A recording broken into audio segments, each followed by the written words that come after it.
थोड़ा सा आगे हो जाए ना, उधर तक आवाज भी पहुंचे। यहाँ से मैंने वो किया हुआ है ना, तो इधर लगा लेना, चाहे उधर कर लेना, गिरान हो लेना। बिस्मिल्लाहिर्रहमानिर्रहीम। मैं हूं एम अब्दुल्ला भट्टी। आज के इस व्लॉग के अंदर कच्चे के डाकू की पूरी जो दास्तान है, उनकी पूरी हिस्ट्री और पूरी तफसील के हवाले से आपको बताता हूं कि क्योंकि 2 रोज कबल माचका में डाकू की पुलिस की 2 गाड़ियों के ऊपर हमले के नतीजे में 12 अफराद शहीद हो गए थे, जबकि 6 एहलकार जख्मी हुए थे, जिनमें से 5 लापता भी हुए थे, जिन्हें बाद में रेस्क्यू कर लिया गया। अब सवाल यह है कि ये कच्चे के डाकू इतने बदमाश और इतने ताकतवर कैसे हैं, और ये कब से ये कच्चे के डाकू की तारीख क्या है। तारीख कुछ यूं है कि दरिया सिंध के अतराफ जो कच्चे का इलाका है ना, ये 80 की दहाई से डाकू की आमाजगाह बना है, अंग्रेजों के दौर से। अब जो सरकारी रिकॉर्ड है वो ये कहता है कि हिफाजती बंदों के अंदर ना, जो दरिया के किनारे मतलब के जो आबादियां होती हैं, उनसे उनके किनारे ना हिफाजती बंदों के हवाले से जो एक इलाका बनाया गया था, उसको कच्चे का इलाका जाना जाता है। अब ये वो इलाका है जहाँ दरियाओं में सतह आब जब पानी बुलंद होने पर पानी बाहर आता है और मकामी लोग यहाँ मौसमी फसलें उगाते हैं। अब जो सरकारी रिकॉर्ड के मुताबिक ये वाला जो इलाका है, ये तकरीबन 300 से 400 किलोमीटर पर फैला हुआ रकबा है, जिसमें जंगलात भी हैं, पानी, दरिया, सब कुछ उसके अंदर। यानी एक किस्म का ये डाकू के लिए जन्नत नजीर एक वादी, एक खित्ता बना हुआ है। अच्छा, अब ये वाला जो इलाका है, ये है कितने मतलब कि इसके बेसिकली कच्चे का इलाका है क्या। कुछ लोग समझते हैं ये सिर्फ पंजाब में है, कुछ समझते हैं ये सिंध में है, कुछ बलोचिस्तान। तो इन इलाकों की जो कच्चे का इलाका है बेसिकली वो है क्या, उसमें टोटल ये 3 यानी एक किस्म का ये बॉर्डर लगते हैं 3 सूबों के। उनमें से कौन कौन से इलाके हैं? रहीम यार खान, सादकाबाद, राजमपुर, ये आते हैं पंजाब के, यानी ये 3 अजला लगते हैं। अच्छा, दूसरी साइड पे अगर हम सिंध वाली साइड पे चले जाएं, वहां कौन से इलाके लगते हैं?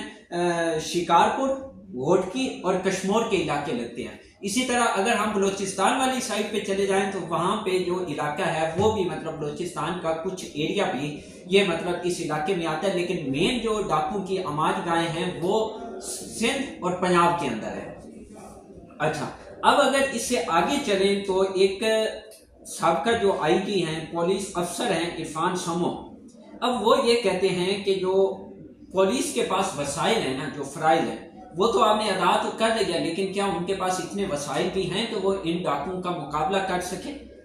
अच्छा, इस हवाले से वो ये कहते हैं कि इनके खात्मे के हवाले से तो काफी टाइम से मतलब के ऑपरेशन तो शुरू हो रहे हैं, लेकिन कामयाबी क्यों नहीं मिल रही? क्योंकि डाकुओं के पास जो हथियार हैं वो R75 जैसे जदीद हथियार हैं।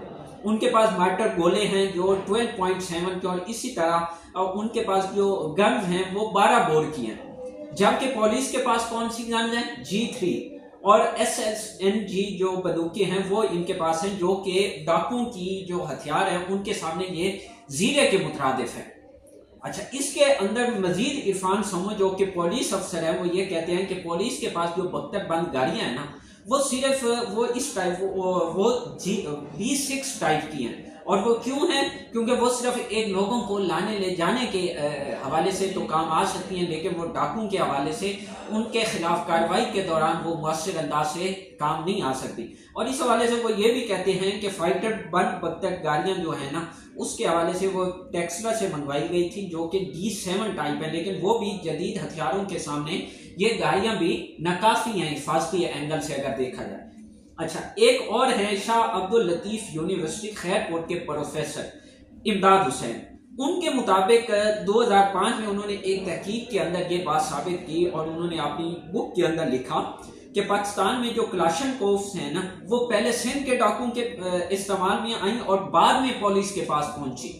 ये कौन कह रहे हैं? शाह अब्दुल लतीफ यूनिवर्सिटी खैरकोट के प्रोफेसर, उनकी तहकीक के अंदर ये बात सामने आई। अच्छा, वो मजीद आगे लिखते हैं कि ये हथियार आखिर पहुंचते कैसे हैं? क्या ये खलाई मखलूक थोड़ी इनको ये हथियार मुहैया करती है? अच्छा, इसके हवाले से वो ये लिखते हैं कि ये वाले डाकू जो हैं सिंध वाले, ये स्पेशली जो हथियार हैं या अफगान पनाह गुज़ीनों से खरीदते हैं, या फिर स्मगलरों और या फिर जो कबायली पुलिस है उसके थ्रू खरीदते हैं, या फिर सिंध पुलिस जो है उसके जो करप्ट अफसरान हैं, जिसकी आपने हालिया मिसाल एक देखी थी कि पूरी खेप पकड़ी गई थी जो सिंध से मतलब इन डाकुओं के पास आ रही थी और उसके अंदर सिंध के जो सियासी लोग हैं वो भी मुलविस पाए गए थे। ये बड़ी टॉप ट्रेंड स्टोरी बनी थी। अच्छा, अब इसके साथ ही वो ये कहते हैं कि सिंध में जो ये डाकू राज है ना, ये 1984 से 1994 के अंदर यानी 1980 के अंदर ये तकरीबन शुरू हुआ और 84 से 94 के अंदर ये पीक टाइम इनका था। अब सवाल यह है कि इनके खिलाफ कोई ऑपरेशन भी हुआ? जी हाँ, ऑपरेशन बहुत ज्यादा हुए। अगर मैं सबसे बड़ा आखिरी ऑपरेशन कहूं तो वो हुआ था 16 दिसंबर 2014 को, जब पिशावर आर्मी पब्लिक स्कूल पे अटैक हुआ। उसके बाद पूरे पाकिस्तान में ज़रबे अज़्ब और रद्दुल फसाद के नाम पे जो ऑपरेशन जो शुरू हुआ, उसके बाद ये ऑपरेशन कच्चे के अंदर हुआ था और उसके अंदर 1600 पुलिस एहलकारों ने हिस्सा लिया, लेकिन वो नाकाम हुए, ऑपरेशन हार गए। फिर क्या हुआ? उस ऑपरेशन को कामयाब बनाने के लिए छोटू गैंग के खात्मे के लिए फौज की खिदमत हासिल की गई। उसके थ्रू फिर वो मतलब छोटू गैंग और फौज ने भी हेलीकॉप्टर और जदीद हथियार और जदीद टेक्नोलॉजी के इस्तेमाल से उस ऑपरेशन को कुछ कामयाब बनाया। तो ये मतलब कि अब सवाल यह है कि मजीद पुलिस ये डाकू राज जो है इसको कैसे खत्म किया जाता है। इसमें सबसे पहली बात तो यह है कि आसान है। इसके अंदर सबसे पहले जो सियासी पुष्ट बनाई है ना, वो खत्म की जाए, चाहे वो सिंध की तरफ से है या पंजाब के वडेरों की तरफ से है। ये दूसरा, वहां पे पुलिस के वसाइल, अब जैसे ये अभी हमला हुआ कि पुलिस जिस अंदाज से जा रही थी, रात के अंधेरे में जा रही थी और वो रोड पूरा पानी पानी। अगर आप वीडियो देखें तो उसके अंदर वो जो गाड़ियां हैं वो नॉर्मल हैं, वो कोई यानी कि 4x4 गाड़ी नहीं थी, लिहाजा जिसकी वजह से वो पानी के अंदर फंस गई और शाम का टाइम था तो और पुलिस के पास जदीद हथियार नहीं थे, जिसकी वजह से वो हमला करने में कामयाब हुए। तो सबसे पहले तो वहाँ इंफ्रास्ट्रक्चर भी क्रिएट करना होगा, पुलिस को वहाँ रोड और अच्छा जो मतलब कि है बुनियादी ज़रूरियात उनको भी मद्देनजर रख के ये सब कुछ बनाना होगा, स्कूल और बुनियादी, ताकि लोगों को वहाँ तालीम मुहैया की जा सके, लोगों के अंदर आगाही हो सके। और इससे बढ़ के कि जब मतलब कि आप मोटरवे पे स्पेशली जीटी रोड और मुल्तान सखर मोटरवे से भी गुजरते हैं तो वहां पे भी ये डाकू राज अक्सर वारदातें करते हैं। अच्छा, अब एक और है कि इनके पास पैसे किधर से आते हैं। अब इसके हवाले से ये है कि आजकल फेसबुक जदीद टेक्नोलॉजी का इन्होंने सहारा लिया हुआ है। आजकल तो ये सरेआम, अभी जो इवन हमला हुआ है ना, उससे चंद मिनट कबल की भी इन्होंने एक पूरी वो बना के वीडियो अपलोड की हुई है, जिसमें जो लोग इनका सरगना जो मेन मारा भी गया है उसने वीडियो बना के डाली हुई है। और ये लोगों को जदीद टेक्नोलॉजी की मदद से सोशल मीडिया के थ्रू हनी ट्रैप करके उनको लालच देते हैं और फिर उनको अगवा बराए तवान और फिर उनसे भत्ता वसूल किया जाता है उनके लवाहिकीन से, जो कि एक रिपोर्ट के मुताबिक सालाना तकरीबन 3 से 4 अरब रुपए बनता है। अच्छा, अब ये तो एक स्टोरी। और अभी हालिया जो हमला हुआ है इसके ऊपर मेरे चंद एक सवाल हैं जो कि पुलिस के हैं कि डाकुओं के तीसरे और सबसे बड़े हमले ने पुलिस की जो कारकर्दगी है उसके ऊपर तो सवाल उठाए हैं। वो क्या हैं कि पुलिस हुकाम की जानिब से कई बुनियादी SOPs को नज़रअंदाज किया गया। मिसाल के तौर पे हर 12 रोज बाद होने वाली नकलो हरकत के दौरान SHO माचका को मौके पर मौजूद होना चाहिए था, वो क्यों नहीं था। पुलिस एहलकारों की मुंतकिली के दौरान इन्हें बख्तरबंद गाड़ियां क्यों फराम नहीं की गई। SOPs के मुताबिक पुलिस एहलकारों की नकलो हरकत दिन के वक्त होनी चाहिए थी, फिर शाम के वक्त क्यों की गई। फिर पुलिस एहलकारों की जो मुंतकिली के लिए मकामी अफराद की मदद क्यों नहीं ली गई। बारिश के पानी के बाद रास्ता बंद था तो एहलकारों की मुंतकिली के लिए कोई रास्ता दीगर जो मजबूत बेहतर रास्ता था वो क्यों नहीं चुना गया। ये चंद एक सवाल हैं जो पुलिस के SOP जो इन्होंने खुद कच्चे के हवाले से बनाए गए थे उसके ऊपर अमल दरामद क्यों नहीं हुआ। तो ये पूरी एक मैंने आपके सामने खाता पेश किया कच्चे के जो पूरा एक सिचुएशन है उसकी तारीख और अभी तक क्या कुछ हुआ है और इसकी यानी कि खलासी का क्या मतलब के मुआवजे हो सकता है। आखिर में मैं आपको एक छोटी सी स्टोरी, एक और है, वैसे वो छोटी तो नहीं है, वो भी बहुत बड़ी है। वो ये है कि अमीर बलाई टीपू ट्रक्का वाला लाहौर का जो मर्डर हुआ था फरवरी 2024 के अंदर एक शादी की तकरीब के अंदर, और उसको अपने ही मुहाफिजों ने जवाबी फायरिंग से उसके ऊपर मतलब हमला किया जिसकी वजह से वो हलाक हुआ। और इसके अंदर जो उसका अपना एक करीबी दोस्त जिसको लंगोटी यार भी आप कह सकते हैं, एहसन शाह, उसने पूरा ये प्लान और रैकी करके ये हमला आवर को मालूमात फराम की और सब कुछ उसने प्लान किया।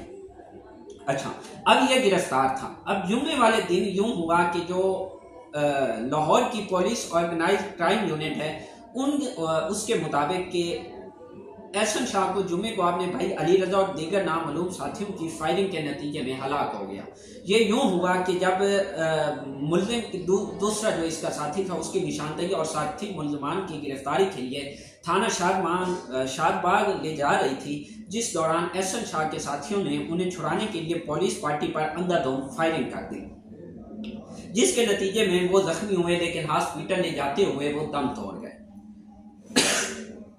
दूसरी जानिब जो एहसन शाह की वालदा है वो ये कहती है कि मेरे बेटे को नाजायज कत्ल किया गया, ये इनकाउंटर में इसको मारा है।